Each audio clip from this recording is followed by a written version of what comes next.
Il y a,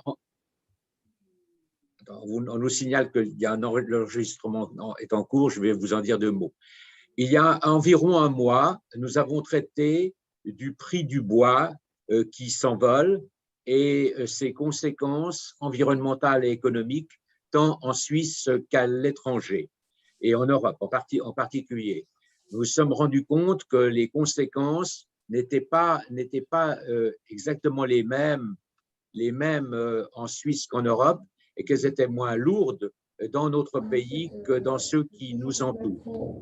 La pression sur le marché provient essentiellement des États-Unis et de la Chine.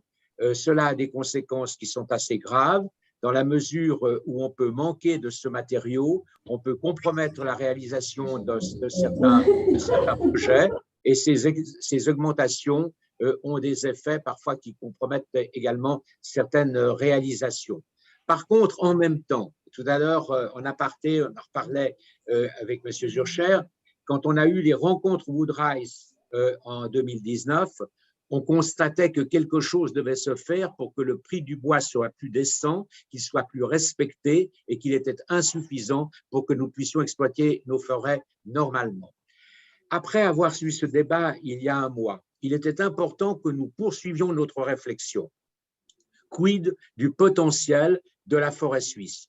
Que peut-elle apporter? Dans quelle mesure peut-elle répondre à nos attentes tout en préservant la gestion rigoureuse et exemplaire qui est connue, reconnue sur le plan international?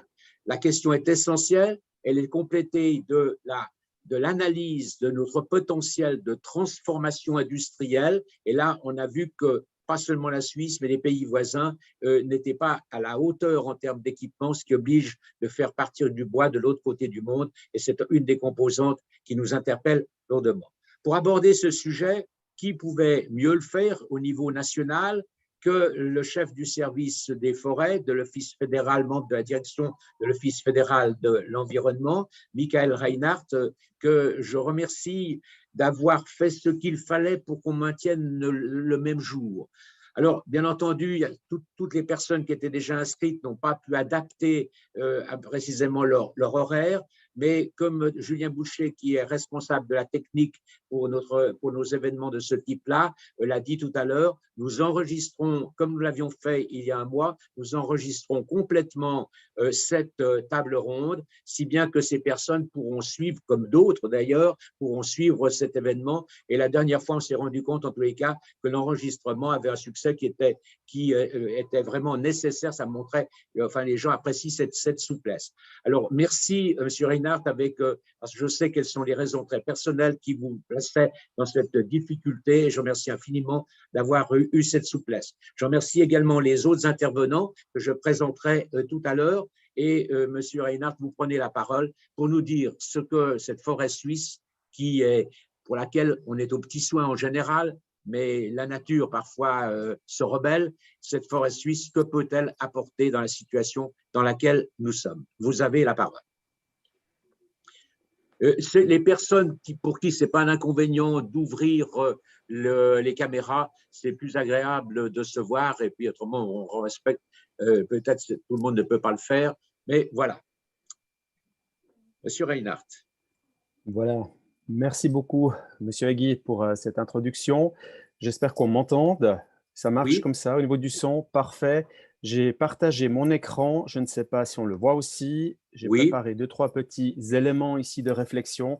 Je ne vais peut-être pas faire toute la présentation dans le moindre détail aujourd'hui, mais l'idée, c'est effectivement d'un peu lancer le débat, la discussion. Vous l'avez dit, le prix du bois, c'est une chose, mais finalement, de savoir qu'est-ce que la forêt va nous livrer à l'avenir est toute une autre question.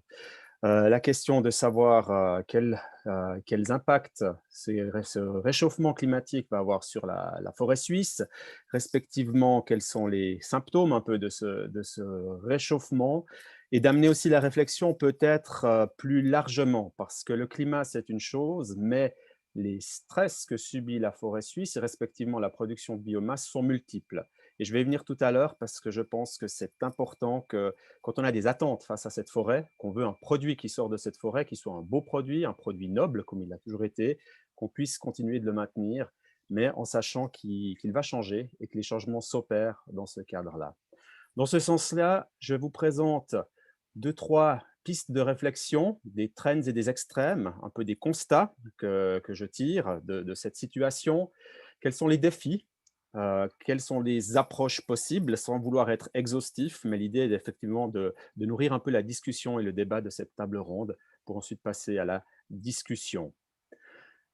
Pour ce premier point, je vous amène d'abord des images ou des graphiques qui sont très connus, qui ressortent de la recherche, du programme de recherche forêt et changement climatique que la Confédération a lancé il y a quelques années entre l'OFEV et l'Office fédéral, entre l'OFEV, donc l'Office fédéral de l'environnement, et l'Institut fédéral des recherches sur la forêt, la neige et le paysage, le WSL, qui montre ici des cartes très intéressantes, je pense, par rapport à la répartition des essences majeures en Suisse. Vous voyez la répartition ici de l'épicéa pour la période 61 à 90, qui était la période de référence selon l'IPCC pour les questions de réchauffement climatique, aussi pour le protocole de Kyoto.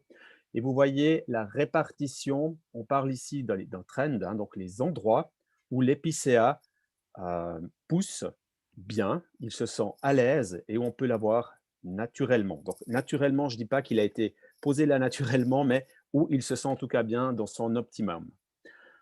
Si on regarde les deux types de scénarios qu'on considère, le scénario qu'on va dire un peu optimiste, qui parle d'un réchauffement à l'horizon 80 de plus 3 degrés, ce sont les scénarios aussi repris par l'IPCC, on voit déjà une aire de répartition qui part vraiment sur les sommets du Jura, une aire de répartition qui part dans les préalpes surtout et en partie les Alpes.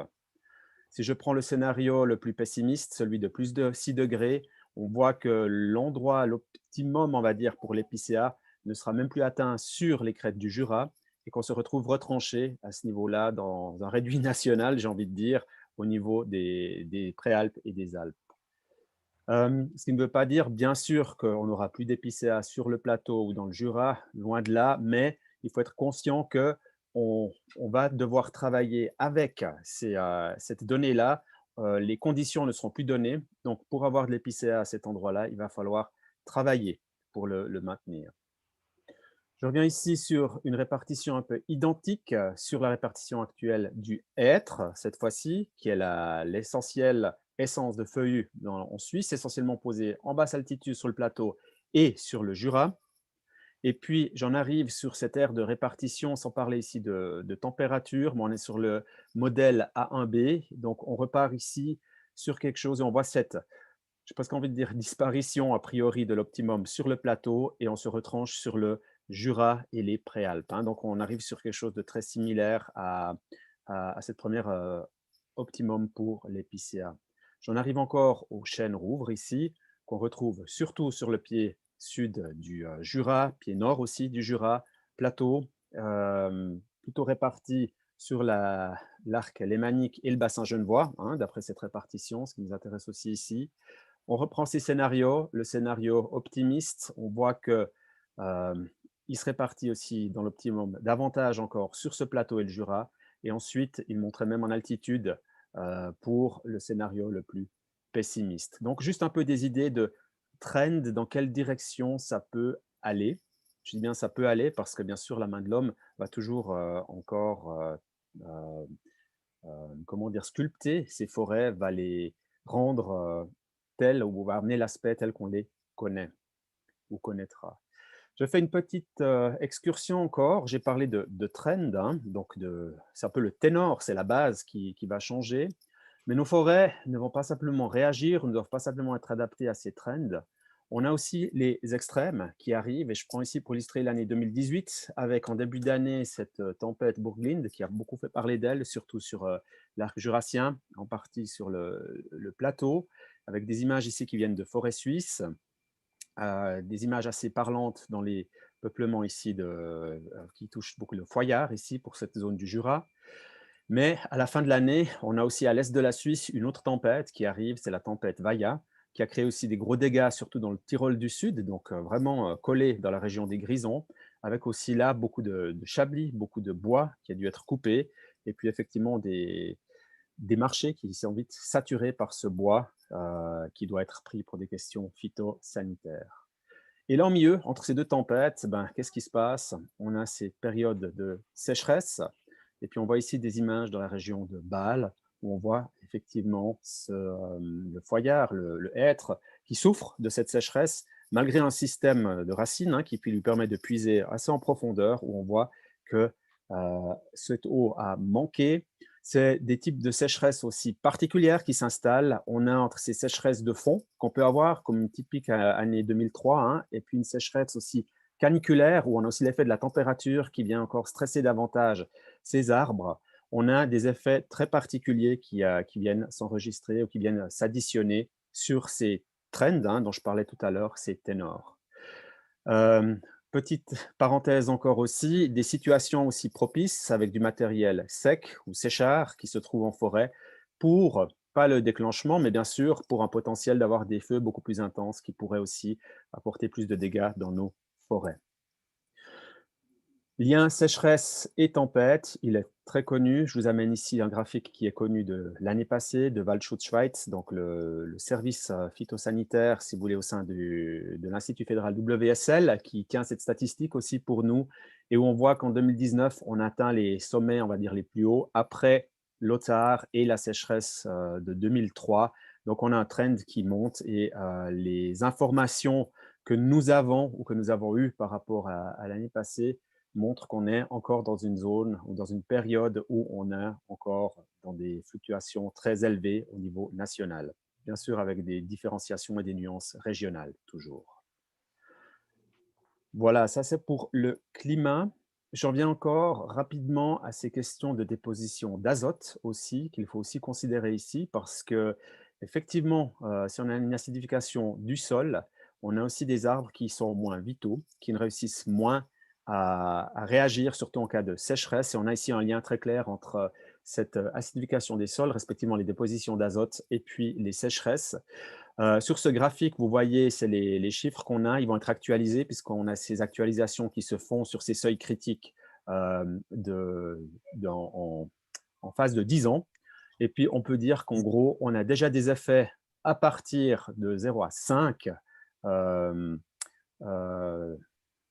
comment dire, de critical load de 5 kg par hectare d'azote par année.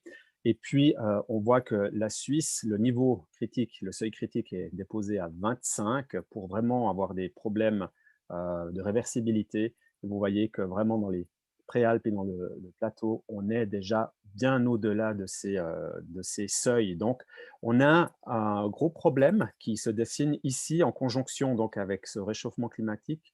C'est donc effectivement la vitalité des arbres qui vont le plus croître de la même manière et qui vont amener aussi de ce point de vue-là des qualités différentes. Le dernier point encore que je voulais amener ici, c'est la globalisation. La globalisation qui amène effectivement aussi des organismes nuisibles d'un endroit à l'autre, qui vont aussi avoir des impacts non seulement sur la consommation, mais aussi sur ce que la forêt va pouvoir produire ou sa production de biomasse de base dès lors qu'elle peut être affectée par non seulement des insectes, comme on connaît très bien le capricorne asiatique, mais si je regarde un peu ce qui se passe avec des nématodes sur l'île de Madère, par exemple, ou dans les régions du Portugal, très vite, on peut aussi avoir des problématiques qui se posent ici sur les conifères si les mesures ne sont pas prises. Donc, vous voyez que la pression est grande, elle est grandissante. Et puis, ce que j'aimerais amener ici dans cette réflexion, c'est un peu ce que j'ai voulu signifier avec ces éléments verts sur ce graphique. Nous, pour nous adapter aux changements globaux, on doit vraiment amener une réflexion intégrée, intégrante et qui réfléchit en différentes temporalités. Les trends à long terme, les effets en dents de scie, c'est cette variabilité, et puis les effets de superposition, c'est ces effets cumulés. Je ne vais pas partir dans le détail, mais j'aimerais juste rappeler qu'effectivement, ces extrêmes vont effectivement amener une modification de la composition des essences d'arbres, donc les essences forestières. On ne va plus avoir le même panier, j'ai envie de dire, qui va sortir de la forêt et qui sera utilisable pour les différentes industries qui en dépendent. Ça, c'est un fait. Ce changement, il est déjà amorcé, donc on doit vraiment le considérer. Cette modification aura une influence non seulement sur les essences en soi, mais aussi sur la quantité et la qualité de ces essences. Si je prends pour exemple les forêts de hêtres que j'ai visitées dans le canton du Jura, par exemple, en Ajoie, on voit qu'une partie, si on coupe un de ces hêtres, on peut voir qu'une partie, on peut l'utiliser de manière comme bois d'œuvre en fait, hein, mais on n'est de loin pas dans l'ensemble de cet arbre. Une autre partie sera utilisée pour du bois énergie. Et on peut se poser la question, qu'est-ce qui va se passer avec le reste finalement, les fibres, hein, ce qui reste présent de cet arbre qui est tombé au sol. Et là, on ne pourra pas l'utiliser de manière pour l'ouvrage, pour l'œuvre, mais on devra réfléchir en d'autres débouchés pour ce bois. On sait qu'il y aura plus de bois dur et moins de bois tendre. Ça, c'est donné aussi par rapport à ces changements induits et à ces effets de variabilité aussi. Et puis, la question qui se pose aussi de ce côté, c'est que si on a une industrie qui s'approvisionne en référence à un rajeunissement des 60 à 100 dernières années, on sait qu'on a quelque chose qui est en train de se passer déjà, mais qui va encore s'accélérer, changer plus drastiquement à l'avenir. Donc, il y a ici besoin de planifier en considérant justement ces changements de potentiel, de panier qui vont arriver depuis cette forêt. Un autre élément à prendre en considération, c'est ce que nous appelons les espèces hôtes, comme le pin Douglas, qui sont plantées aussi de manière complémentaire par les propriétaires forestiers et qui semblent être mieux adaptées au réchauffement à venir. Mais tout en sachant, je pense que ce n'est pas un tabou, mais c'est effectivement une grosse controverse d'un point de vue de la protection de la nature, d'amener des espèces hôtes dans nos écosystèmes forestiers. Le discours ici doit être bien sûr aussi nuancé. Quel est l'apport? Qu'est-ce que nous permettent ces espèces? Et la pesée des intérêts par rapport justement à la balance d'un équilibre systémique. Les défis, encore une fois, le potentiel, vous l'avez très bien dit en introduction, Monsieur Egui, on a environ 10,8 millions de mètres cubes de bois qui poussent chaque année dans nos forêts, c'est cet accroissement naturel. On sait que 8,2 millions est mobilisable durablement, donc sans prétérité aux autres fonctions de la forêt.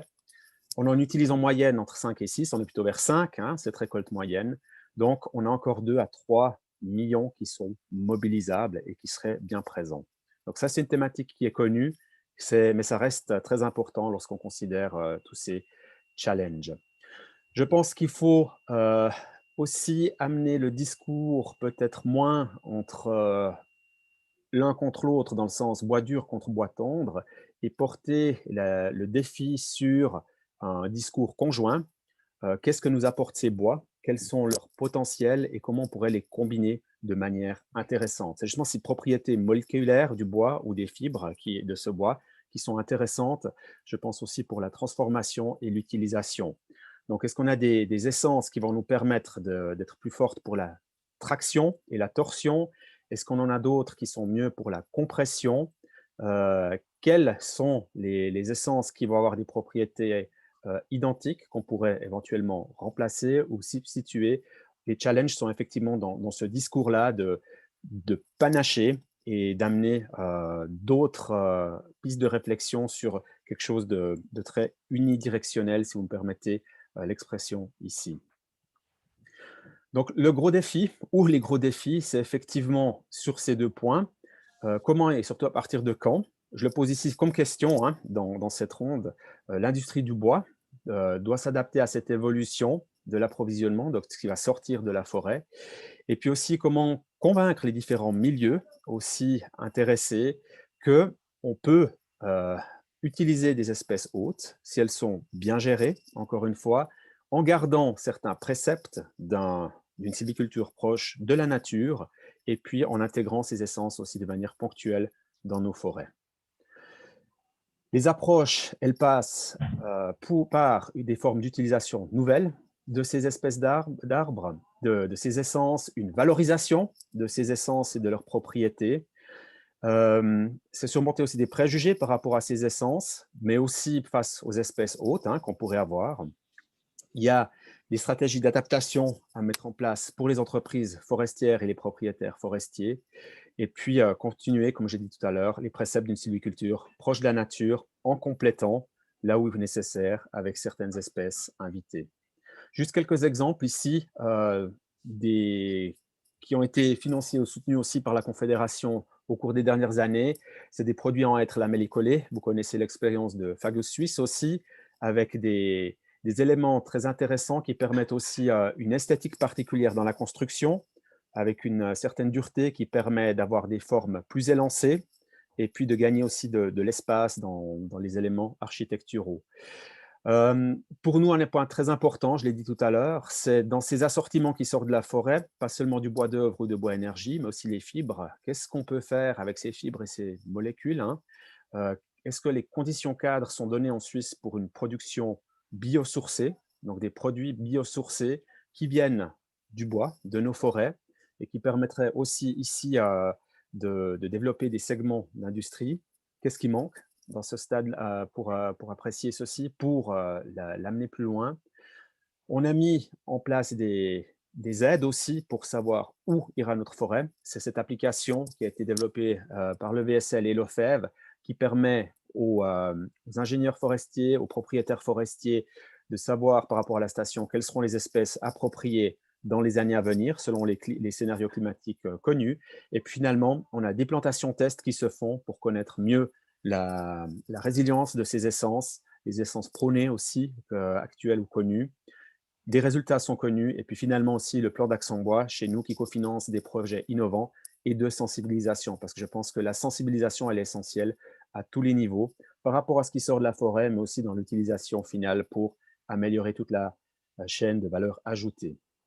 Voilà, la politique de la ressource bois en Suisse et la politique forestière. Vous avez ici encore les anciennes publications, vu que les nouvelles ne sont pas encore publiées, mais ça va être fait tout soudain. Ce sont nos instruments essentiels pour cette mise en œuvre, pour valoriser justement non seulement la forêt, mais aussi les produits ligneux qui sont essentiels dans ceci.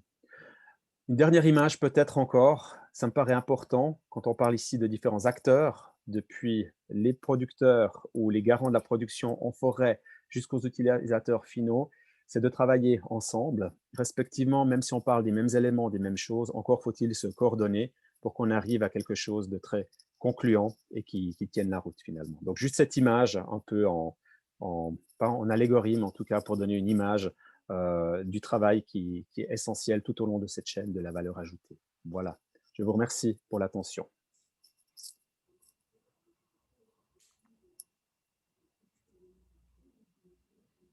Voilà.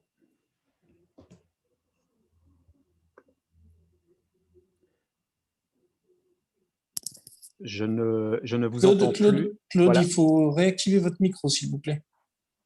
Voilà. C'est revenu. C'est bon? Julien, c'est bon le son? Excusez-moi. Oui, je vous remercie et on pouvait en effet applaudir à distance notre intervenant. Et le décor est posé avec un esprit prospectif et on mesure l'importance du chantier. La Suisse s'est distinguée en général, s'est distinguée dans sa gestion forestière, c'est reconnu internationalement et les lignes qui nous sont présentées maintenant confirment cette volonté. Est-ce que, M. Reinhardt, cette orientation bénéficie d'un très large soutien ou y a-t-il des résistances par rapport à ce que vous nous suggérez et qui peut nous donner l'impression d'aller de soi si on entend faire en sorte que cette forêt reste toujours généreuse, productive et en même temps qu'elle soit équilibrée? Est-ce que vous avez véritablement un soutien ou faut-il encore supporter des confrontations stériles qui compromettent les objectifs principaux? Je pense d'un point de vue forestier, dans notre travail aussi en termes de subsidiarité avec les cantons, on pourra peut-être entendre aussi mon collègue du canton de Genève tout à l'heure, je pense que la vision est très claire. Tout le monde tire à la même corde, tout le monde est conscient de ces changements qui s'opèrent. Peut-être on se fait dépasser par la rapidité de ce qui se passe dehors. J'en reviens justement à ces éléments extrêmes qu'on a vus lorsqu'on se retrouve dans ces peuplements de hêtres dans le Jura pour savoir maintenant où on va, qu'est-ce qu'on fait avec. La même chose dans certaines régions du Tessin, où on voit même le châtaignier qui ne supporte plus ces sécheresses caniculaires, qui se retrouve ensuite en porte-à-faux lorsqu'il est encore affecté par des les organismes biotiques, par exemple. Donc, je pense que la prise de conscience est bien là, elle est réelle, je pense, à tous les niveaux. Les ajustements peut-être pour passer d'un maillage à l'autre, hein, d'un système forestier au système de l'économie du bois, aux différents partenaires dedans. Je ne sais pas si à ce niveau-là, on a effectivement tous cette conscience de ce qui est en train de se passer dehors et de ce que le système va pouvoir nous livrer. Donc le changement, il est là. Je ne veux pas avoir un discours pessimiste, ou en tout cas pas qui fait peur, hein. Je suis prospectif, cette forêt, on doit l'accompagner pour qu'elle puisse garantir sa multifonctionnalité. On se donne aussi les moyens. On a vu qu'on a sur l'agenda politique, vous avez vu ce qui s'est passé aussi au cours de ces dernières sessions. Forêt, climat, ça reste quelque chose qui est vraiment plus brûlant, on peut dire, ou d'actualité en tout cas sur l'agenda politique. Nous avons aussi des moyens qui ont été donnés dans ce secteur-là.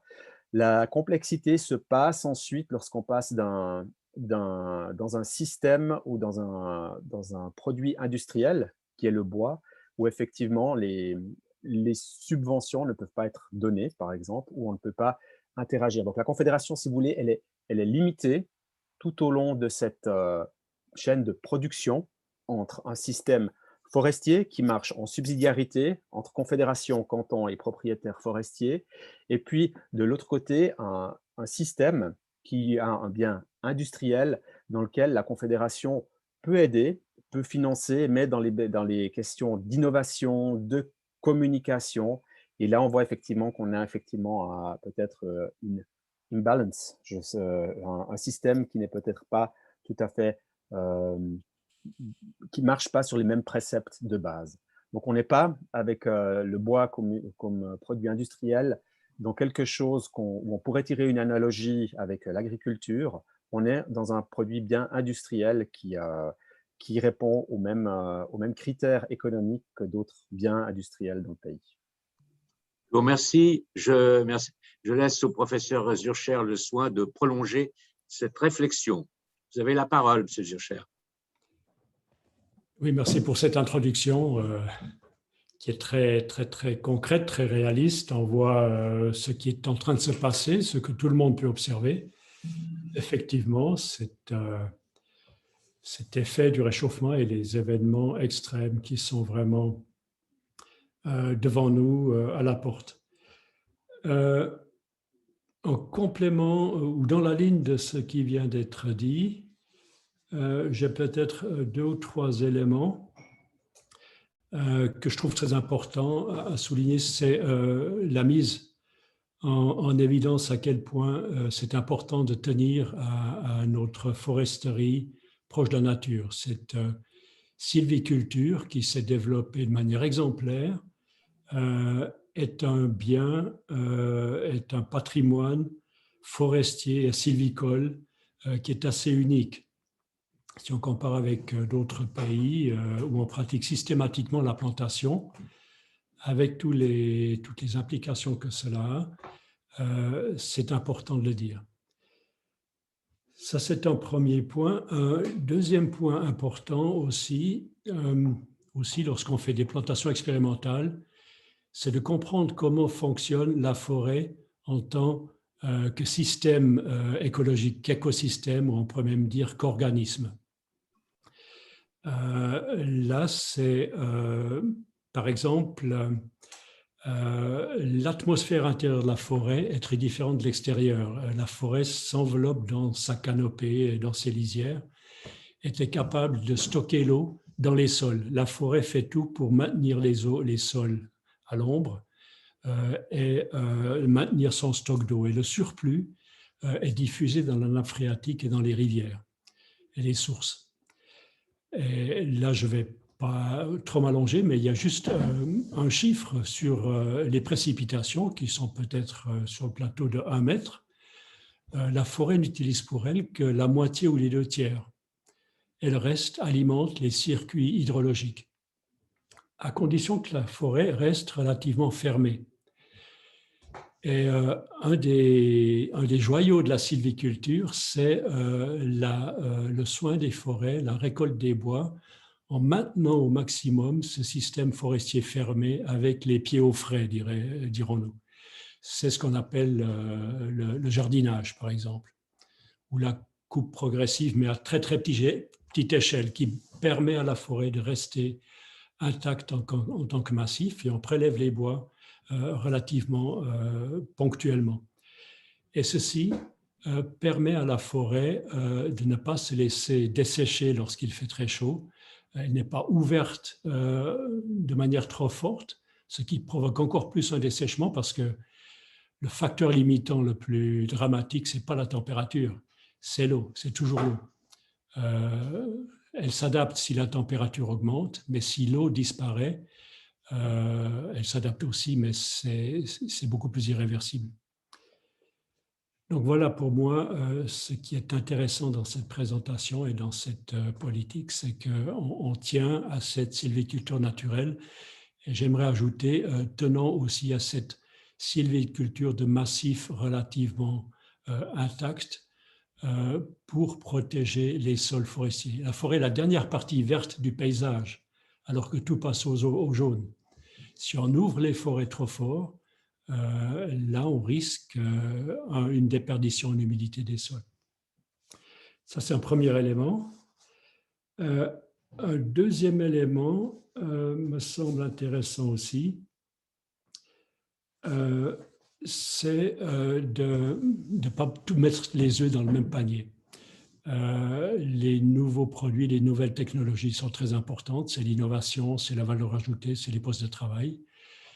Mais n'oublions pas tout ce que le bois rend possible au niveau, entre guillemets, low-tech. Il faut maintenir à la fois les high-tech et les low-tech. C'est-à-dire que le bois ne doit pas être uniquement destiné à la transformation industrielle pour en faire des produits assemblés, collés, etc., ou fibres. La manière la plus simple d'utiliser le bois, c'est la traditionnelle. Et là, on a un patrimoine également qu'il vaut la peine de maintenir. Comment est-ce qu'on construit avec du bois massif, avec tous les critères à respecter, on enseigne ça au niveau du séchage du bois, etc., pour avoir les deux filières, en fait. Et les utilisations plus simples, low-tech, dirons-nous, massifs, sont un cycle beaucoup plus court, c'est beaucoup plus local. Et là, c'est quelque chose qui me semble important. Un critère important, c'est par exemple l'aspect promotion du bois pour la séquestration du carbone. Là, on ne le dira jamais assez, c'est pratiquement le seul matériau de construction qui fait de la séquestration de carbone.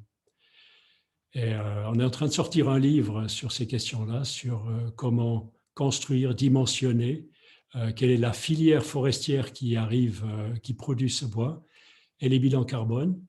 Dans chaque kilo de bois, on a 1,851 kg de CO2 capturé grâce à la photosynthèse, etc. Et ça, aucun autre matériau actuel ne le fait, à moins que ce soit un autre produit organique, mais on travaille surtout avec le bois. Et ça, c'est important. Le bois nécessite très peu d'énergie grise pour la mise en place dans un bâtiment, établissement d'une charpente, etc., aménagement intérieur. Et on peut construire des bâtiments qui ont un bilan final positif par rapport aux énergies dépensées à l'énergie grise. Il y a plus d'énergie stockée pour la durée de vie du bâtiment que d'énergie émise pour la construction du bâtiment. Et ça, c'est un argument très important à mettre en avant.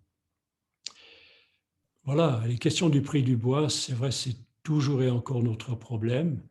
Le bois considéré comme bien industriel, comme une ressource qu'on récolterait comme du gravier, c'est quand même pas ça. Et là, on peut se demander, est-ce que politiquement, on va en rester là ou bien est-ce qu'on va redonner au bois un statut de produit naturel qui nécessite des soins? Et c'est ce qui fait la différence entre la forêt suisse soignée et une forêt d'un pays éloigné ou la forêt dévastée après l'extraction des bois. Donc, il faut trouver une solution pour que ces bois suisses produits respectueusement aient un prix qui permette cette production. Voilà. Il y a un endroit où il vaut la peine de mettre un accent, c'est Bois des Plaines, du Jura et des Alpes, préalpes et montagnes. C'est beaucoup plus difficile d'exploiter les bois en montagne qu'en plaine. Et c'est là-bas qu'il y a un patrimoine très important qui se forme et la ressource va probablement se réfugier dans les zones de montagne et l'exploitation, la gestion forestière est beaucoup plus difficile là-bas. Et si j'ai juste le temps d'ajouter ça, j'ai fait un calcul sur le bilan de la récolte des bois la plus fine possible qui existe aujourd'hui. C'est la récolte, non pas au moyen de la récolteuse forestière, de la machine la plus massive qui est un problème en fait, souvent reconnu par beaucoup. La manière la plus fine de sortir les bois, qui deviendra peut-être standard dans les zones très reculées, difficiles d'accès, c'est l'hélicoptère. C'est paradoxal, mais l'hélicoptère est extrêmement écologique. Je fais le calcul de l'énergie nécessaire pour sortir les mètres cubes et je compare à la quantité de mètres cubes sortis grâce à l'hélicoptère de manière très très fine. Il y a des récoltes sans dégâts aux forêts et le bilan est absolument incroyable. J'arrive à des rapports de plus de 90%. Si ça vous intéresse, je peux vous livrer ce calcul. C'est-à-dire, grâce à la mise en œuvre des derniers restes d'énergie fossile, hélicoptère, kérosène, on peut aller chercher des bois en forêt de montagne, en forêt difficile d'accès, qui sinon resteraient couchés en travers dans la forêt, les descendre à port de camion pour les transformer scierie. Et là, on a besoin de moins de 10% de l'énergie stockée pour faire ceci. Et 90% sont ensuite séquestrés de manière, ça c'est la manière la plus élégante d'utiliser les derniers restes d'énergie fossile. Cher professeur, vous ne craignez pas de prendre des risques par rapport à des dogmatiques que l'on peut imaginer, mais annoncer que l'hélicoptère est écologique, je ne dirais pas que c'est le scoop de notre rendez-vous de midi, mais, et je ne mets pas en doute votre approche, mais ça montre la rigueur nécessaire et la nécessité de ne pas avoir d'a priori. On ne peut pas, et on vit constamment avec des a priori qui nous conduisent au dogmatisme. Et il se trouve que Christina Guesch ne pouvait pas être là aujourd'hui, elle est loin cette semaine, mais on avait abordé ce sujet à Genève aux rencontres Woodrise. En effet, ce bois qui se trouve dans ces forêts valaisannes, et puis nos amis valaisans vous écoutent et vous écoutent avec la plus grande attention, ce bois qui est tellement difficile d'aller chercher et pour lequel on est immédiatement condamné d'utiliser des méthodes coupables, en réalité, c'est ça le bilan. Vous avez repris différents points. Enfin, là, on se rend bien compte de la richesse du sujet qu'on est en train de traiter aujourd'hui en une heure et demie. Merci de cette intervention. Je me tourne vers Patrick. Où est-il? Ouais. Patrick Fouvi, c'est l'ingénieur forestier de Genève. Alors, Patrick, je te signale, enfin, tu as peut-être remarqué, mais tous tes collègues à peu près suisses romandes sont là, donc en train de t'observer, tu es sous haut contrôle. Ils sourient toujours vis-à-vis de Genève parce que leurs forêts ont une dimension qui est particulière, qui est un peu différente de la nôtre. Nous, on aime bien leur dire que comme on a un espace qui est réduit, on est d'autant plus attentif à la gestion de ce que l'on possède. Alors, je te laisse compléter maintenant précisément ceci, et je sais que tu le fais en ayant une vision qui dépasse les 240 km² de notre canton. À toi, Patrick. Merci, Claude. Bonjour à tous. Bon, c'est vrai qu'en tant que responsable de la plus grande production de cure-dents de Suisse, nécessaire à la population genevoise, c'est bien connu. C'est toujours difficile. Attention, parce que je sais que tu es d'origine vaudoise, alors tu es pas obligé maintenant de retourner les choses dans ce sens-là. C'est vrai qu'avec seulement 3000 hectares, c'est difficile, dans un certain sens, de donner des avis ou sur ces sujets-là. J'ai beaucoup aimé les propos tant de Michael que d'Ernst Surcher sur la forêt.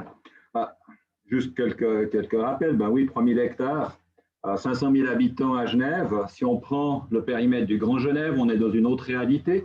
c'est 1 million de personnes, mais c'est 8 autres 1000 hectares de forêt.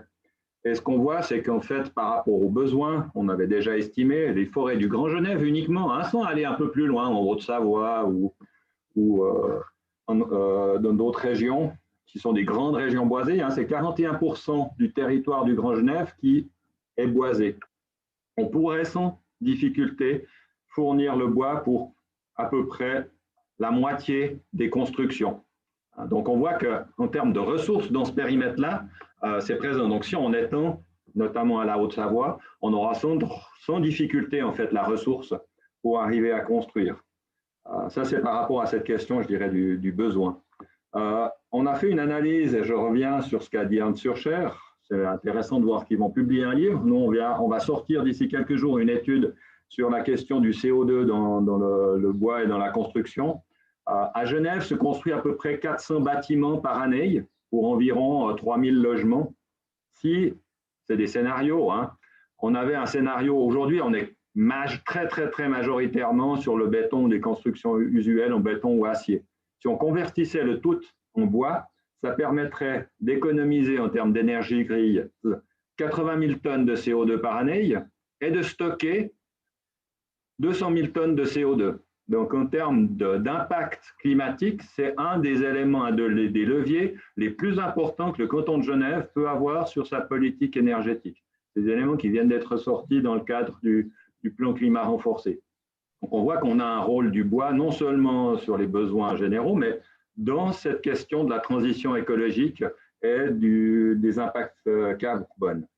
Et tout ça, en fait, en le prenant dans un périmètre qui est relativement restreint. On réarrive sur la question, en fait, de la disponibilité et de l'industrie du bois pour le transformer. C'est vrai que c'est un des éléments qui est quand même important et qui reste toujours un questionnement. Après, si on se pose la question, en fait, des types de forêts, de leur résistance aujourd'hui, là, c'est une question qui est particulière. Alors, Genève, on a de la chance d'avoir, paradoxalement, eu 200 à 300 ans de surexploitation des forêts qui ont appauvri et qui ont fait qu'on ait beaucoup de chênes, alors qu'on a des sols qui, historiquement, auraient dû être plutôt de la hêtraie. Donc, on a des peuplements qui sont déjà adaptés à cette évolution et à ce sec. Malgré tout, on constate des baisses de productivité. On n'a pas des chiffres, mais on a une impression, en fait, d'une baisse de productivité. On le voit dans notre capacité à les récolter, que ça pousse moins. Ces éléments, on l'a partagé avec des voisins en France, en Bourgogne, notamment dans des forêts similaires. Et ils font le même constat dans des forêts de chênes irrégulières, mélangées. Ils constatent une baisse de la productivité. Donc, ça doit nous interroger quand même, en plus des constats que Michael a présentés, qui sont beaucoup plus choquants. Mais malgré tout, on a en plus cette question-là, peut-être que les arbres poussent un peu moins, les forêts poussent un peu moins. Pour quelle raison ? On ne sait pas, mais c'est un des éléments qu'on constate. Et si on regarde, j'aime bien comparer avec la France, on voit qu'il y a un conflit aujourd'hui qui est assez fort entre, je dirais, les tenants d'une vision plutôt productiviste par rapport à celles qui ont une vision plutôt, je dirais, diversifiée des forêts irrégulières, sur les scénarios adaptés, avec d'un côté une volonté d'aller sur des plantations de nouvelles espèces de manière assez intensive, et d'un autre côté, des forêts irrégulières, de jouer plutôt sur cette résilience des forêts en diversifiant au maximum les forêts. Et je pense que là, l'exemple de la Suisse, on a de la chance, c'est qu'on n'est majoritairement pas dans une foresterie productiviste, mais relativement diversifiée. Et on pourrait vraiment, je pense, développer des scénarios qui renforcent cette question-là de la diversification. Parce que plus c'est diversifié, plus on a de la chance ou possibilité d'être adapté, de ne pas avoir des éléments extrêmes, mais d'être dans la moyenne et de jouer en fait sur des essences et des structures aussi qui s'adaptent le plus à l'évolution. Donc je pense qu'on a besoin d'humilité aussi dans cette évolution. On ne sait pas exactement ce qui se passe et plus c'est diversifié, mieux c'est. La question de l'eau est aussi effectivement très intéressante.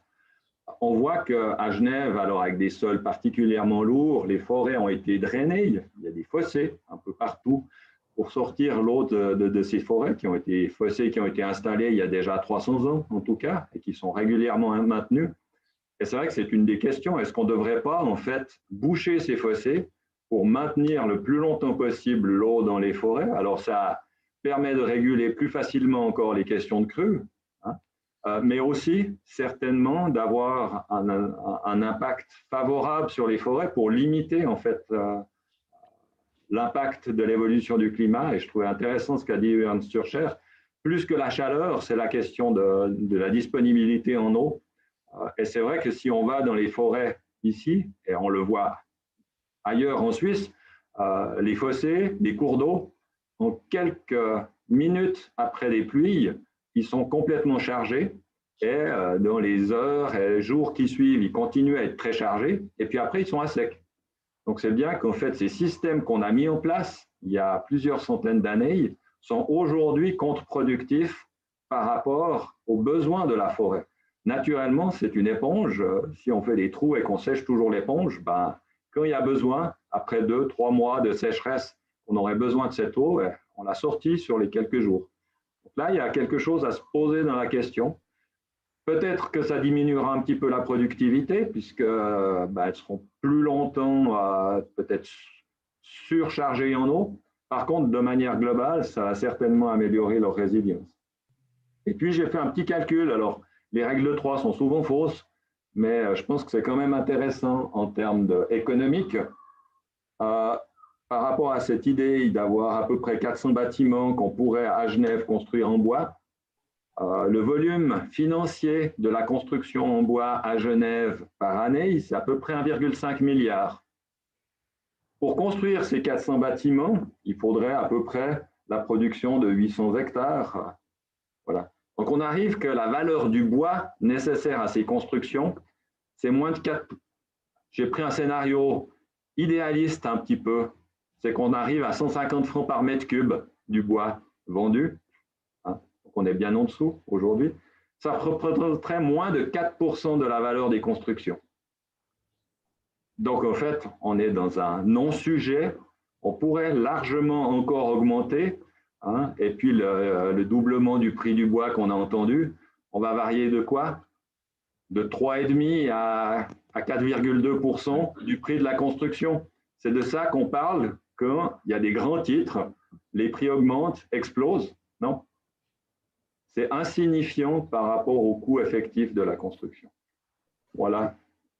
Merci Patrick, c'est important de rappeler cela, et j'imagine que ce que tu as dit sur l'eau interpelle Michael Reinhardt, qui ajoutera sans doute quelque chose par rapport à l'eau, parce que entre vous, M. Turcher, Patrick Fouvi, ce que vous venez de relever concernant l'eau est indissociable des forêts, et ça valait la peine d'apporter cet éclairage d'une manière appuyée. M. Reinhardt.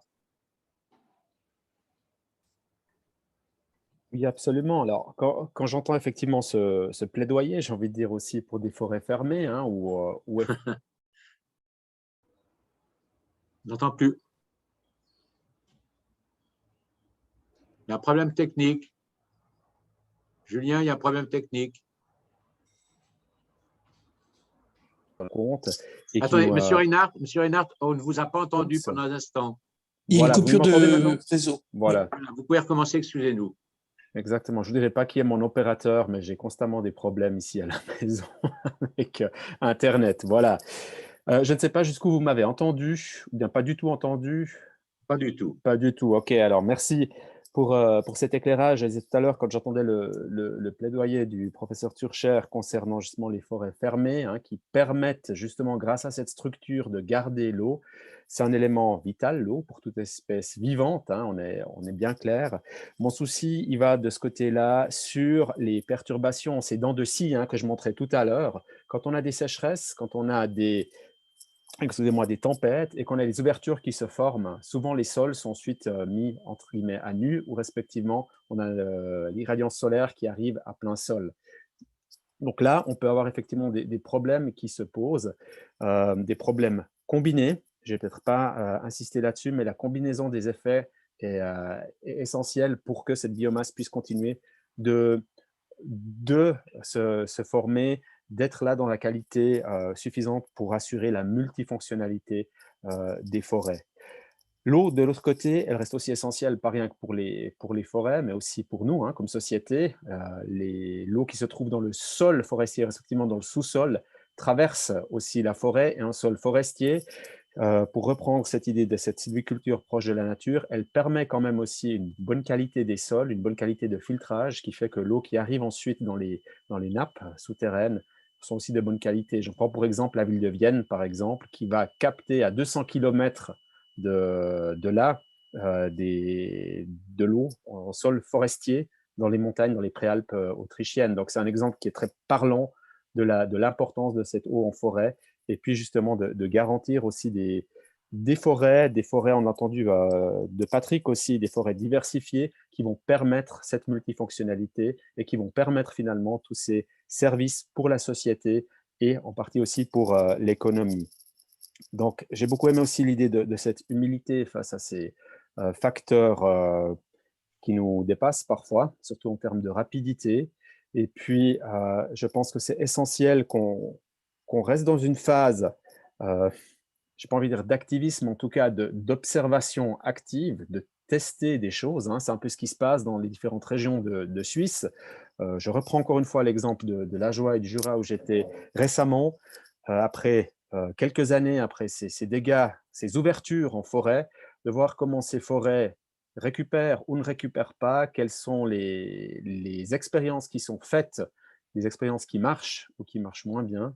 Et le transfert de connaissances d'une région à l'autre va être primordial pour justement pouvoir répondre à ces questions de production de cette biomasse ligneuse aussi en forêt. Donc, transfert de connaissances, échange d'expériences d'une région à l'autre, c'est aussi un facteur qui va amener au succès face à ce nouveau mix ou ce panier d'essences qui vont aussi produire du bois à l'avenir. Merci, M. Reinhardt. Vous venez d'insister sur la dimension régionale, sur la nécessité de ne pas être plié sur nous, d'avoir un esprit par trop villageois. Je crois que, et là, mes collègues de l'IGNOM en sont témoins, Daniel Igel est là, et plusieurs de mes collègues d'autres cantons sont présents. En effet, nos échanges d'expérimentation, les relations entre les inspecteurs cantonaux, toute cette approche est indispensable. Trop souvent, on l'ignore, on le dit, mais on ne passe pas aux actes aussi facilement que cela. Et le fait d'avoir une approche, comment peut-on dans un canton comme Genève ne pas avoir une approche transfrontalière? Ce n'est pas possible. C'est vouloir véritablement ignorer le territoire dans lequel on vit. Donc, intercantonale et transfrontalière, c'est véritablement comme ça que l'on peut s'engager. On se tourne du côté de M. Seban, qui intervient parce que avec la sensibilité des investisseurs, tout ce qu'on vient de dire jusqu'à présent ne peut se concrétiser au moment où les investisseurs prennent conscience de l'intérêt qu'ils ont de faire un choix comme celui-ci. Dans la finance durable, on a, et en particulier à Genève, on est devenu même un centre international de référence sur la finance durable, et on se rend compte que des banques comme Lombardier, comme Pictet, avec des fonds qui sont orientés, véritablement travaillent dans ce sens depuis un certain nombre d'années. Mais les choses évoluent. Et maintenant, on voit les investisseurs d'une manière plus générale prendre conscience de l'intérêt qu'il y a de choisir cette filière-là. Merci, M. Seban, de nous avoir rejoints pour ça. Ça me paraissait indispensable que l'on complète notre analyse par un regard comme celui-ci. Vous avez la parole. Bien, merci beaucoup de m'avoir invité. Je suis vraiment ravi d'avoir écouté tout ça. Je voudrais juste me présenter. Effectivement, je suis économiste et stratégiste donc, sur les marchés financiers.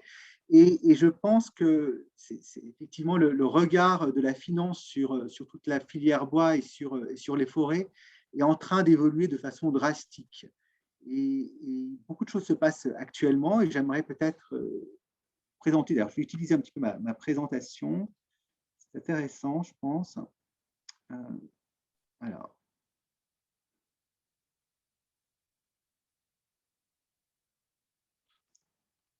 Alors, vous voyez la présentation, oui.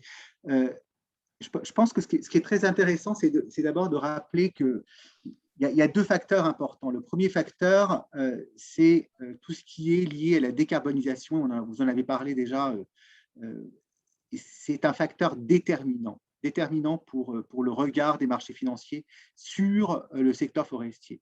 Le deuxième facteur, on y reviendra, c'est tous les drivers, tous les facteurs de croissance que les marchés financiers voient pour les forêts, parce que la forêt est au cœur des transformations à venir de l'économie pour les 20 prochaines années. C'est un secteur qui devient clé.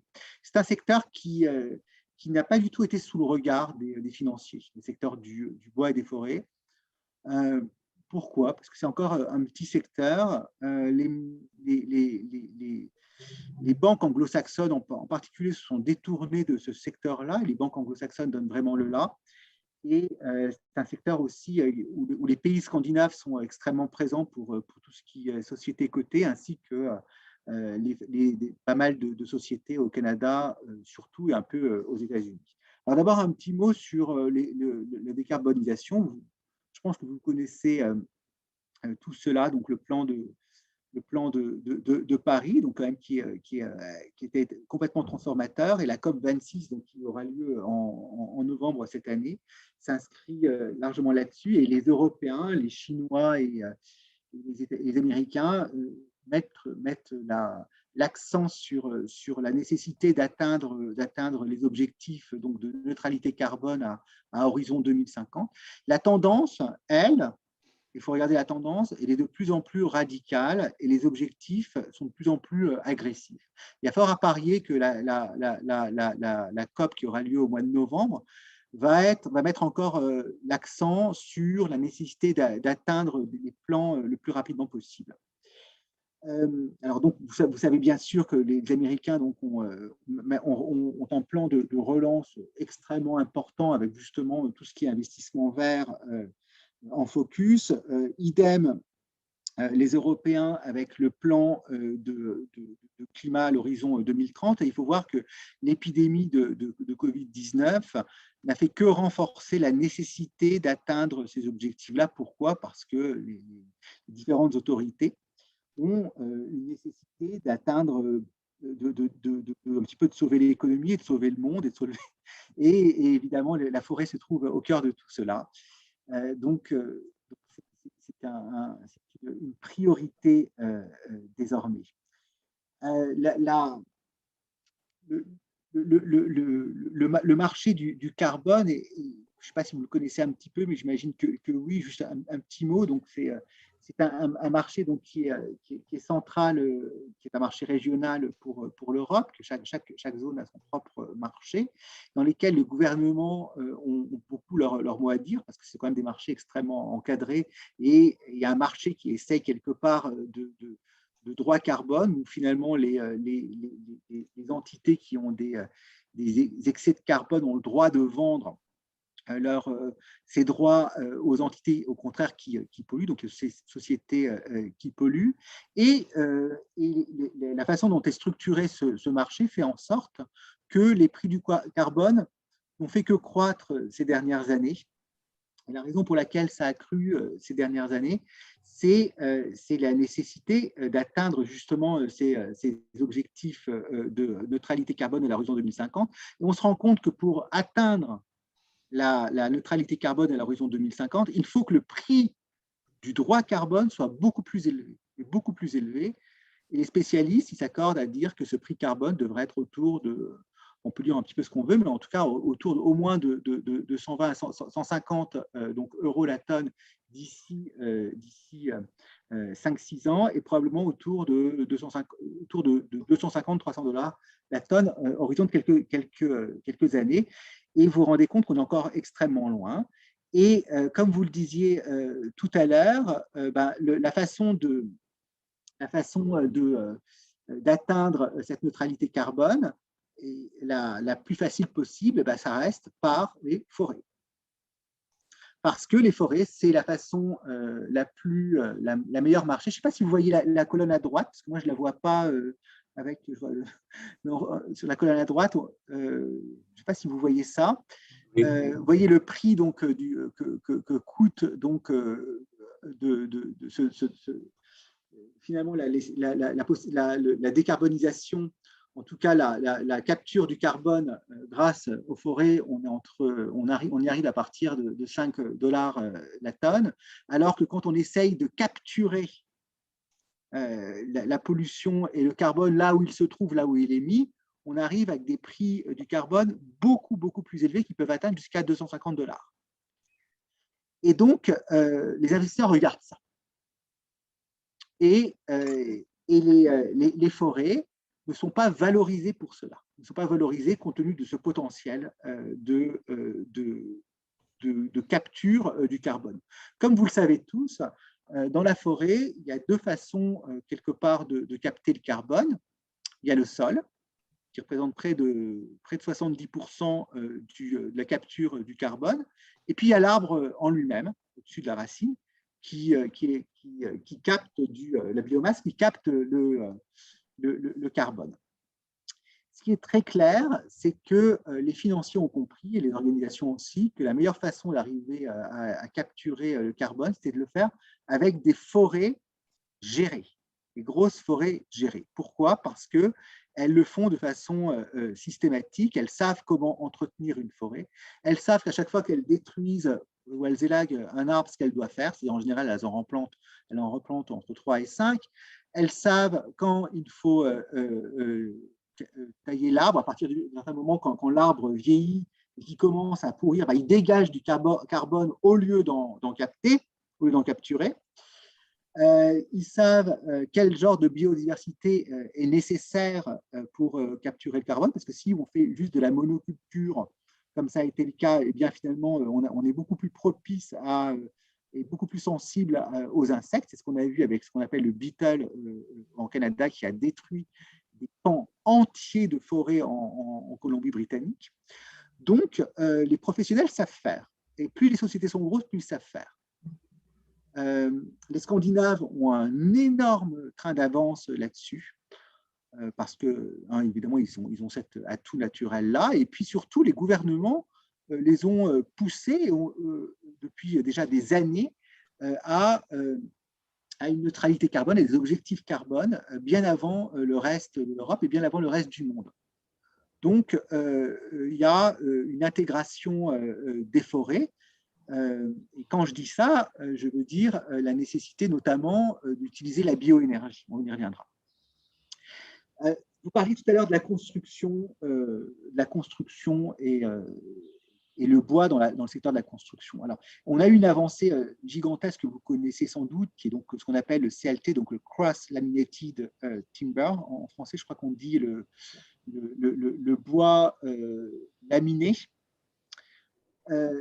Ce bois, cette nouvelle façon donc de traiter le bois est extraordinaire parce que non seulement c'est beaucoup plus rapide à bâtir avec ce bois-là, c'est plutôt qu'avec l'acier et le ciment, c'est bien meilleur pour l'environnement. Donc, au niveau de la carbone footprint, on y reviendra. Et en plus, on arrive à faire maintenant des buildings d'au moins 15 étages minimum. Et c'est très résistant au feu parce que les couches brûlent en un temps extrêmement long. Là, justement, on compare, vous parliez tout à l'heure de l'émission carbone, donc on compare que quand on construit 1 mètre carré d'un immeuble en bois, on arrive donc à capturer près de 17 kg de carbone, alors que quand on construit le même mètre carré en acier, on émet 18 kg de carbone, et quand on construit en ciment, on émet 27 kg de carbone. Donc, vous parliez tout à l'heure de la nécessité pour améliorer le bilan carbone, et en fait, le bois est au centre de tout cela, évidemment. Et ce qu'on voit, c'est que les gouvernements, et je ne sais pas où en est exactement la Suisse, mais par exemple, la France a décidé qu'à partir de 2022, les bâtiments publics doivent comporter au moins 50% de bois. C'est une révolution. Donc, les bâtiments publics doivent comporter au moins 50% de bois en 2022 pour la France. Et toutes les normes énergétiques prises en Europe vont dans le sens-là, puisqu'on est en train en Europe, je pourrais vous donner le détail partout, les normes énergétiques ont des conséquences financières, puisque puisque elles entraînent des pénalités financières si on ne respecte pas ces normes énergétiques-là. Et donc, le bois est au cœur de tout ça. Alors, justement, pour continuer avec la bioénergie, les sociétés… Excusez-moi, M. Seban, approchez-vous de votre conclusion, parce que c'est passionnant, mais le temps s'écoule. Et en vous concentrant peut-être sur une conclusion qui véritablement synthétise l'intérêt des investisseurs aujourd'hui. Vraiment la synthèse de ce changement. Très rapidement. Alors, donc, le biofuel, effectivement, donc, est au cœur de tout cela. Et donc, le biofuel va représenter 75% de l'énergie. Mais juste un petit mot sur les facteurs de croissance de la filière bois. On a parlé de la construction. On a parlé de la demande de l'énergie verte, dont effectivement, qui est au cœur de tout cela.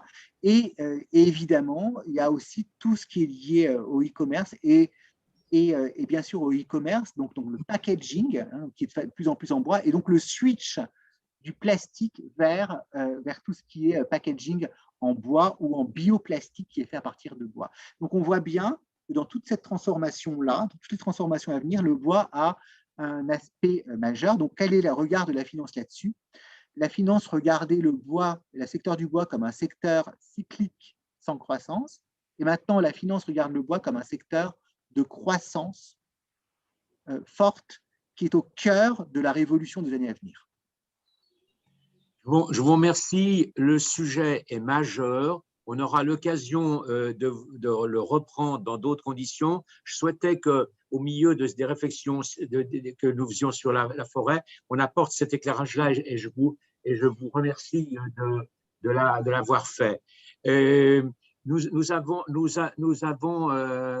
Daniel Ingold, directeur du Stedotech. Est-ce que tu veux faire puisque lui a la vision, c'est notre interlocuteur pour une vision régionale et générale. Est-ce que tu veux ajouter un mot à ce niveau-là, Daniel, ou relever un point particulier? En te remerciant d'être là, comme tous nos collègues qui sont là et ou les autres qui nous rejoindront avec les enregistrements. Vas-y, Daniel. Merci. Cette fois-ci, j'ai noté, parce que tu me fais le coup à chaque fois. Mais cette fois-ci, je me suis préparé un peu. J'ai écouté. Si je ne le faisais pas, alors tu te rends compte, si je ne l'avais pas fait, tu m'aurais reproché de ne pas l'avoir fait alors que tu t'étais préparé. Cette fois-ci, peut-être. À toi, Daniel. J'ai rien à ajouter, mais j'aimerais bien soulever deux, trois éléments. D'abord, j'aimerais remercier Patrick Fouvi qui a dit il faut arrêter de faire des grands titres négatifs. On est les bons élèves. Et puis, même si les prix des bois ont augmenté un petit peu, on en parle beaucoup, mais les prix des autres matériaux ont augmenté aussi, on n'en parle pas. Donc, merci Patrick. Il faut arrêter de faire des titres négatifs. Ça, c'est quelque chose que j'ai relevé de très fort. J'ai aussi noté chez Michael quelque chose qui nous intéresse parce qu'il a parlé de sensibilisation et de coordination. Et je suis étonné que tu ne l'aies pas relevé, Claude, mais c'est l'IGNOM. C'est exactement le travail de l'IGNOM. Tu as dû t'assoupir parce que je l'ai relevé. Ah d'accord, alors j'ai du mal à entendre. Mais c'est le travail de l'IGNOM, c'est le travail des oui. CAR aussi. Donc, ce que tu fais très bien. Et sensibilisation et coordination, c'est vraiment important. Je suis content d'avoir entendu Michael le dire. Et puis, il y a une chose alors, qui m'interpelle un petit peu. C'est cette notion que tu as dite tout au début, Michael. Le système forestier, il est quand même un petit peu sous subside et le système industriel ne peut pas l'être ou ne l'est pas. Mais moi, je pose une question, c'est vraiment une question que je te pose, c'est puisque tout le monde est d'accord sur le fait qu'on doit gérer nos forêts comme on le fait actuellement, c'est-à-dire d'avoir des forêts gérées de manière jardinée, on va dire, pour être un petit peu généraliste, et puis qu'on est tous d'accord sur le fait qu'on a un gros pouvoir de substitution, c'est-à-dire d'utilisation du bois à la place d'autres matériaux pour éviter de l'émission et pour continuer le stockage. Est-ce qu'on ne devrait pas changer ce paradigme et puis dire que le système industriel, puisqu'il est confronté à une compétition internationale qui, elle, est souvent sous ponction, et je prends le cas des scieries européennes qui sont financées par l'Europe, par les régions, par les pays, est-ce qu'on ne devrait pas changer ce paradigme, changer la loi et puis dire si on veut continuer à gérer la forêt comme ça, si on veut continuer à utiliser du bois, il faut mettre ces aspects d'intérêt public aussi dans le soutien de la filière industrielle. Donc ça, c'est une question. Puis ensuite, là, le dernier point, j'étais heureux d'entendre que au niveau de l'investisseur, le bois est passé d'un investissement neutre ou nul à un investissement. Dernier élément que j'ai noté. Voilà, j'ai rien d'autre à ajouter. Merci Daniel. Monsieur Reinhardt, vous réagissez aux propos de Daniel et à ses vœux. Alors, je vous demanderai, à moins que quelqu'un d'autre demande à s'exprimer, mais après, je vous suggérerai une conclusion. Monsieur Reinhardt. Voilà, ça ne m'a pas bloqué, vous m'entendez cette fois? Non, c'est bon. C'est bon, parfait. Alors, merci Daniel pour cette question tout à fait pertinente, mais qui touche aussi un peu l'essence même de notre fonctionnement fédéral, en fait, en Suisse, où on n'a pas une politique industrielle au niveau national, cela étant pas relégué, mais qui est vraiment du pouvoir et de compétence aussi cantonal. Donc, d'où encore une fois cette importance de cette collaboration régionale, voire supra-régionale. On a bien à l'œil aussi ce qui se passe dans des pays voisins, comme par exemple une Autriche, qui a vu, avec tout ce bois qui venait sur le marché suite à ces grandes tempêtes en 2018 et les sécheresses, où on a obligé l'industrie du bois à acheter le bois indigène ou national pour favoriser ces chaînes finalement à l'intérieur même des pays. Il y a différentes cultures justement, des systèmes centralisés, décentralisés, il y a plein d'aspects différents.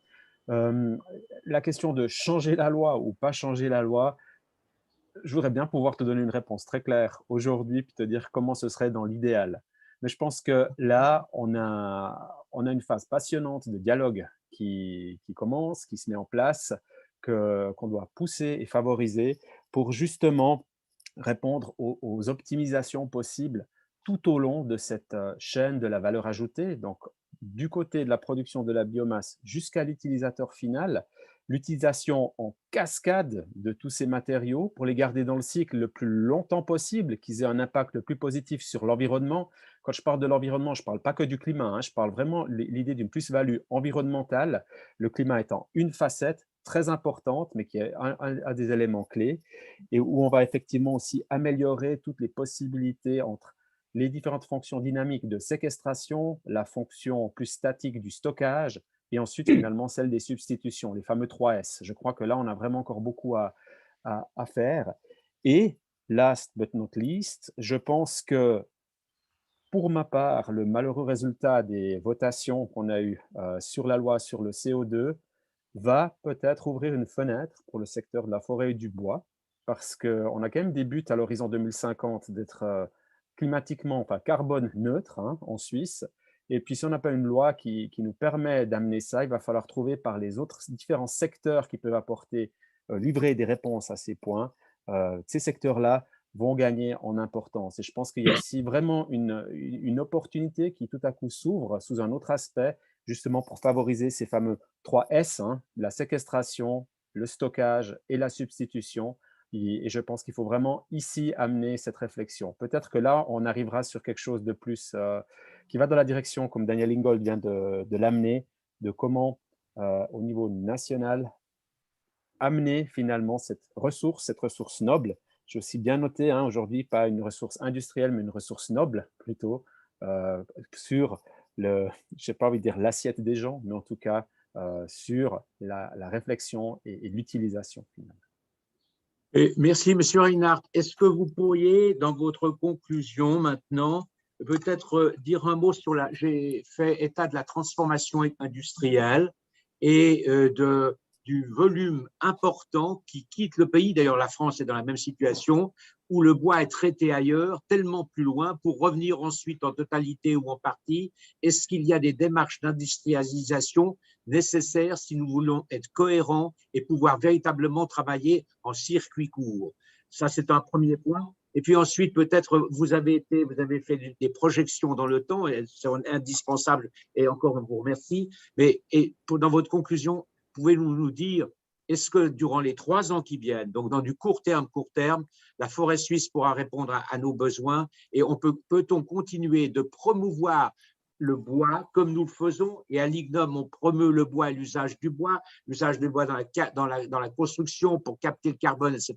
Mais on nous dit déjà, et j'ai déjà reçu ce genre de message, si vous réussissez à obtenir un usage du bois plus large, on n'en aura pas suffisamment en Suisse, on devra l'importer et ce sera un autogol sur le plan environnemental. Je n'accepte pas ce genre de réaction, mais tout de même, j'aimerais bien que vous nous disiez 2 mots. Dans 3 ans, comment ça se présente dans les 3 ans, puis un mot sur l'industrialisation.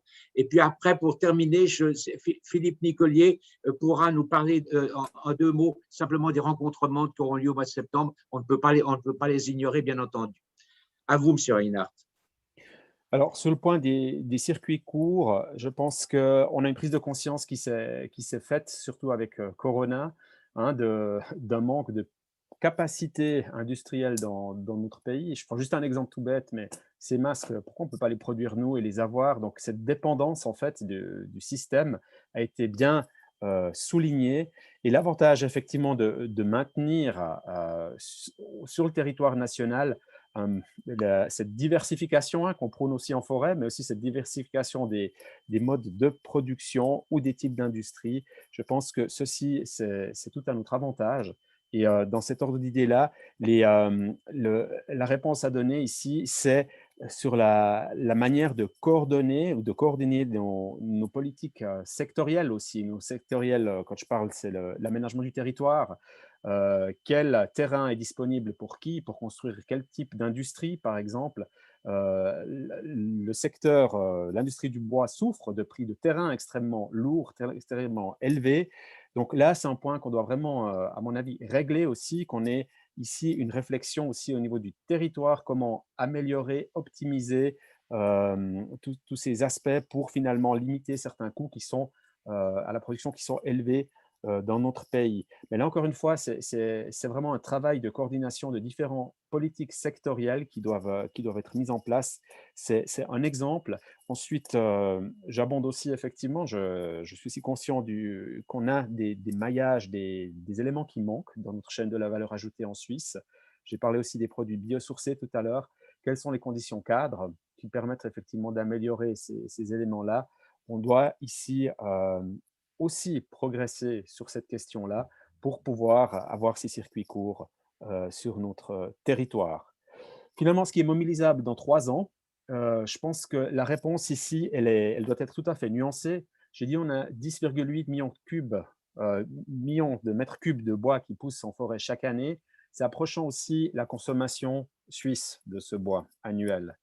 Maintenant, j'ai parlé du potentiel durable, utilisable, qui est à 8,2, donc on est un peu en dessous.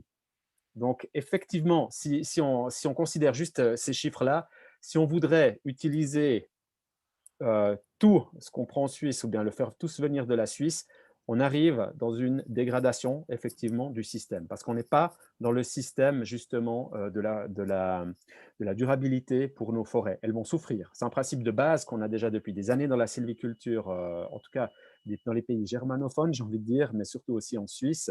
Et là, on arriverait à un trigger qui n'est pas bon. Par contre, j'aimerais plutôt mettre l'accent sur ces 2 à 3 millions de mètres cubes qui sont mobilisables, qu'on peut utiliser et qui ne sont pas utilisés. Et c'est là qu'il faut trouver des solutions. C'est sur ce potentiel-là qu'il faut mettre l'accent, en tout cas. En tout cas, l'utiliser au maximum. Et puis, c'est quelque chose pour lequel on travaille, où on va aussi dans les 2-3 prochaines années, si vous donnez l'horizon 3 prochaines années, ou peut-être 4, où on va travailler ici sur l'élaboration aussi de stratégies aussi plus complètes. Les cantons ont aussi déjà fait des réflexions dans cette direction-là et je sais que ça part, de mon point de vue, dans une bonne direction pour cette économie forestière et du bois. Merci, M. Reinhardt. Merci à vous et à vos autres collègues qui sont intervenus ce matin. Nous allons donner une large diffusion de ce qui a été dit parce que les discussions ont été d'une densité exceptionnelle. Le message est important. Nous devons véritablement le faire passer et c'est notre rôle aux uns et aux autres et nous nous y emploierons. C'est dans le prolongement de ces manifestations que nous organisons. Et puis maintenant, alors donc, à très bientôt et à très bientôt, notamment dans le canton voisin. On pourra se déplacer jusqu'à Lausanne. Les Genevois savent le faire en bateau, à pied, sous toutes les formes. Et Philippe Nicolier va nous dire où en est la préparation des rencontres romandes du bois. À toi, Philippe. Merci Claude, bonjour tout le monde. Tout d'abord, félicitations à toi Claude pour l'organisation de ces rencontres, certes par visioconférence, mais ô combien agréables et instructives. Donc après les rencontres Woodrise qui ont eu lieu en janvier-février 2019 à Genève, avec pour thème l'art et la culture, ces rencontres qui avaient été décidées tous les 2 ans font donc escale en terre vaudoise et à cette occasion-là, ont légèrement francisé leur terme. On garde bien sûr le terme rencontre qui est ô combien important. À plusieurs reprises dans cette présentation, il a été fait référence aux besoins de coordination sur la filière. C'est l'un des buts, les rencontres Romandes du bois. C'est donc sur 3 jours. Un premier jour, le jeudi, consacré à l'innovation. Il y a une innovation extraordinaire dans le domaine du bois. Monsieur Reinhardt y a fait allusion, notamment du côté de la fibre. Dorénavant, on mange du bois, on a des colorants bois, on a des voitures, des carrosseries en bois, des coques de bateaux en bois, du textile en bois. On peut véritablement parler que l'un des objectifs, d'ailleurs, de la filière doit être cette substitution de tous les autres matériaux grâce au bois. Et là, il y a une journée vraiment extraordinaire pour tous ceux qui s'intéressent à ce secteur de notre filière. La deuxième journée, le vendredi, est consacrée à la construction avec en filigrane le thème du sport et des loisirs. Quelles sont les constructions en bois, les constructions d'aujourd'hui ou peut-être même plutôt de demain d'infrastructures sportives en bois. Le troisième jour est splitté en 2. Le matin est consacré à la forêt et aux différentes fonctions de la forêt. Bien sûr, je n'ai pas besoin de vous les répéter, et surtout à quelque part de la cohabitation de ces différentes fonctions. Et il va y avoir un zoom très précis sur la fonction, on va dire, loisir de la forêt, puisqu'on est dans ce thème-là, et comment faire cohabiter les différents loisirs, les loisirs équestres, le VTT, le jogging, le champignonneur, etc., etc. Tout ça, ce sera abordé le samedi matin. Le samedi, dans toute sa largeur, sera consacré à une communication grand public. Il y a été fait allusion durant cette visioconférence. On va donc inviter le grand public à venir dans les jardins de Vidi, dans les environs du siège du CIO, participer à différents sports qui seront présentés par les clubs sportifs de la région, où il y aura chaque fois quelque part des démonstrations de ces différents sports qui bien sûr utilisent le bois dans leur pratique quotidienne, et puis la possibilité d'initiation pour ce grand public. Petite précision, je crois que j'ai oublié de le dire, les conférences, les trois journées, on va dire, professionnelles, vont se dérouler au Musée olympique à Ouchy, Lausanne. Je conclue en vous disant à tous et toutes bienvenue les 7, 8 et 9 octobre prochains à Lausanne. Merci de ta communication. Bravo pour cette préparation. On sait ce que ça peut représenter de mettre un tel événement sur pied, et dans les conditions que l'on connaît, vraiment vous avez ajouté des obstacles, et bravo. Et nous serons à Lausanne à cette date-là. Eh bien, mesdames et messieurs, merci de votre participation. Pardon ? Si je peux me permettre, j'aimerais bien en profiter pour remercier l'OFEV qui est un grand soutien, l'État de Vaud est un grand soutien, l'OFEV est un grand soutien, l'État de Genève, l'IGNOM Genève aussi, donc il faut profiter qu'ils soient tous réunis là. Ernest Surcher sera aussi présent, donc pour tous vous remercier du soutien pour les rencontres romandes. Merci Daniel de le souligner, on ne fait rien tout seul. On ne fait rien tout seul, on doit absolument être rassemblés. On a nos initiatives locales, mais on doit toujours leur donner un certain rayonnement. Et le combat, c'est quand même assez fou qu'il ait fallu lutter autant pour qu'on découvre l'importance du bois. C'est même choquant. C'est même choquant. Ça fait combien d'années? Il se trouve que le hasard, sans parler, j'étais avec la délégation suisse en 92 à Rio, le temps passe, et ce qu'on a annoncé, ce qu'on avait l'intention de faire, Genève était la capitale mondiale de l'environnement. Et que faisons-nous dans les choses concrètes? On se promène avec le frein à main. Et maintenant, tout d'un coup, on est en train de découvrir quelles sont les vertus du bois. Bien, tant mieux, on a attendu un peu trop longtemps, mais s'il peut y avoir ce changement-là, il faut y aller. Mais alors, nous, les uns et les autres, c'est le moment d'y aller véritablement à fond. Donc, il faut être rassemblés pour ça. C'est un plaisir de partager ça avec vous. À très bientôt. Bon été. Et soyez encore prudents parce que le virus n'a pas complètement disparu. Et on est quelques-uns à être vaccinés, donc les risques ont diminué. Allez, avec mes amitiés, au revoir. Et puis, merci Julien d'avoir maîtrisé la technique. Et puis ensuite, François Saint-Ouen maintenant de passer à la rédaction pour qu'on puisse diffuser les meilleurs messages. Au revoir, bon après-midi. Merci, au revoir. Merci beaucoup, au revoir.